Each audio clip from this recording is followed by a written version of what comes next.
Welcome back again to my channel, Learn Operations Management with Yuliani. In today's BizOwner Talk, we have a very special guest. She is Mrs. Annette Horschmann-TaboCottages. She is the owner of TaboCottages in Tuk-Tuk, LakeToba. She's also the chair of Hotel and Restaurant Association in Samosir and also one of the main figure in developing the sustainable tourism in LakeToba. So, hello Mrs. Annette, how are you? Hello, good morning, Yuliani. Yes. I'm fine, thank you. It's a beautiful day. Yes, thank you so much for being here with us today.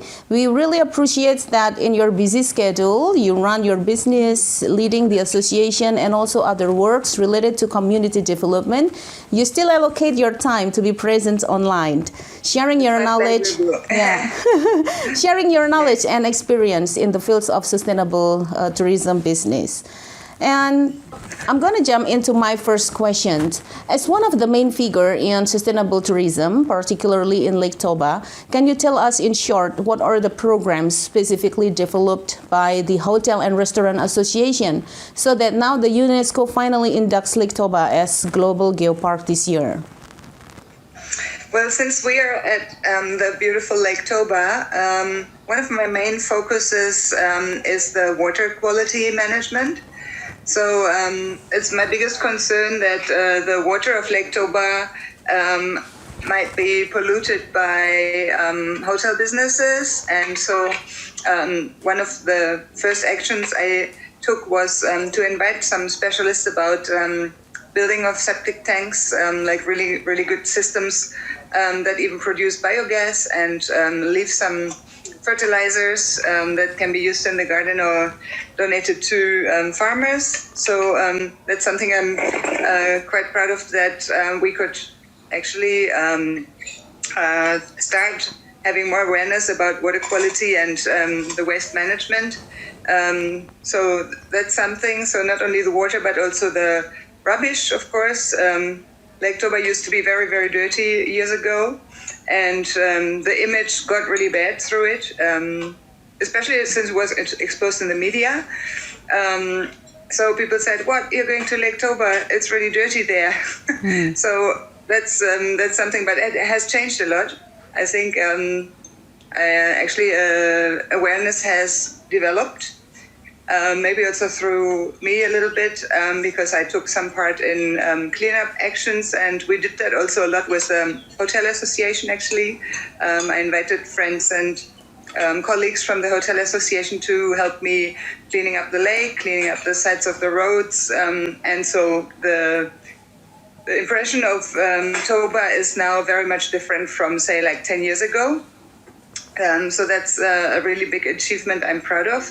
And I hope it's going to develop more, and even hotel owners that haven't really started doing so much yet, I think they'll be forced to do that sooner or later, because also travel agents that work together with us are requesting like self-assessment about sustainable tourism and stuff. So I think the sustainable businesses will survive, whereas the ones that don't care actually are endangered to be not proper for especially the international market.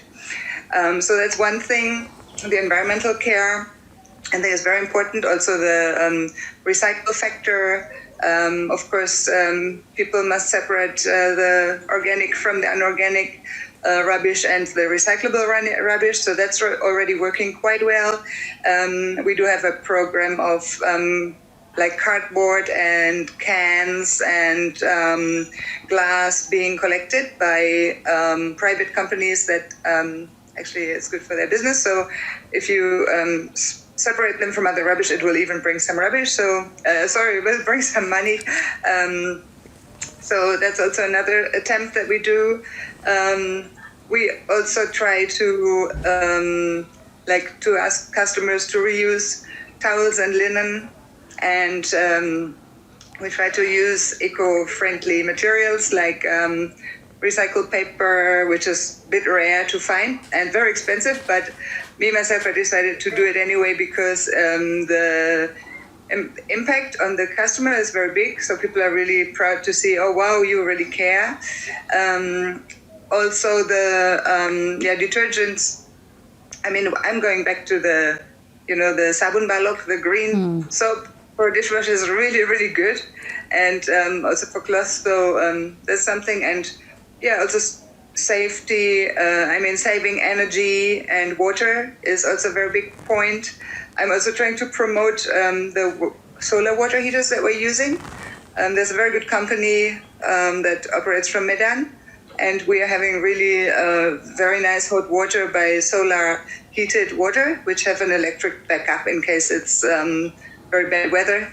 So then you might need some extra electricity to heat up the water, but the main energy source is solar. So that's also something I really recommend to all my colleagues, because the investment is a bit big at the beginning, but actually it really comes back quickly because you don't buy gas anymore and you don't use so much electricity at all.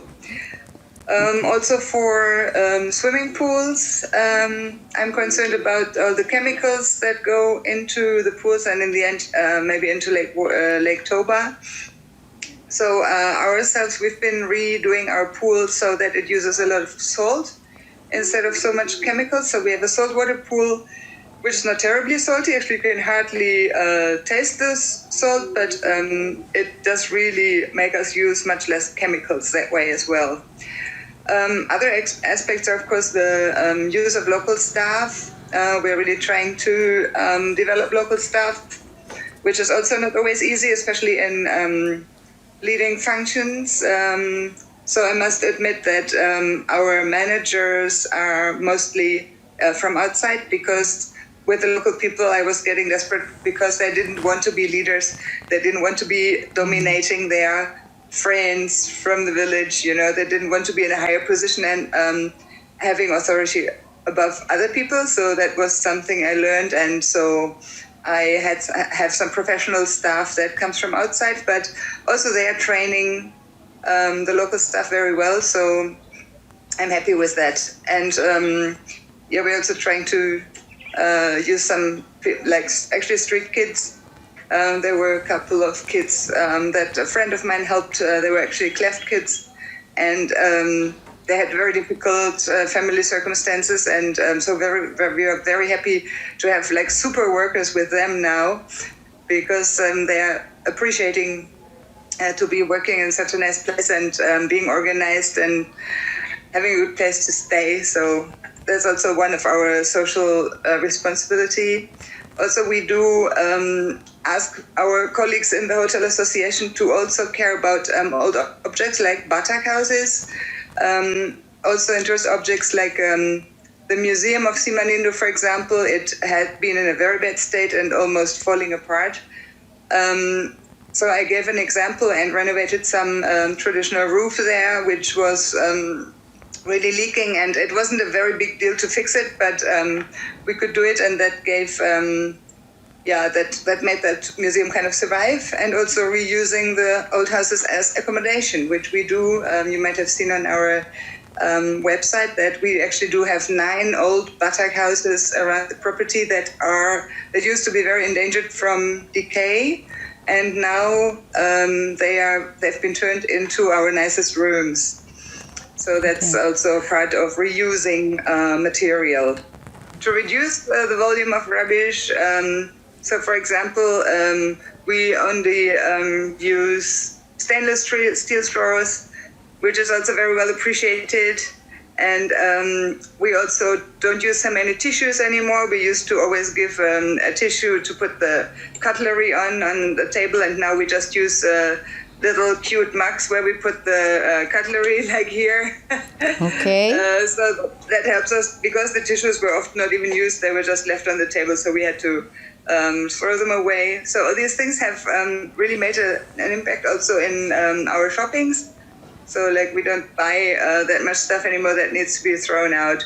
And also in the rooms, we don't even use water bottles anymore. We just use jars and glasses. We don't hardly use any disposable packaging, and it's also the tumbler thing got really big. So, and we have a refill station for water. So it's actually quite a few things that I can mention here, and I think it's necessary, because the sustainable tourism will be the one for the future. And we are also really thinking long term. So if we don't start to care now, I think this world is not going to survive. Yeah. In my association, though, I think I'm a little bit of a leader there, and I'm the one investing in things, whereas a lot of hotels are run by families, like by a whole, like say there were like a couple of people inheriting the big hotel of their parents, and so doing investments like solar water heaters and stuff like that, and has not always been easy, but I'm just trying to keep convincing them that they should.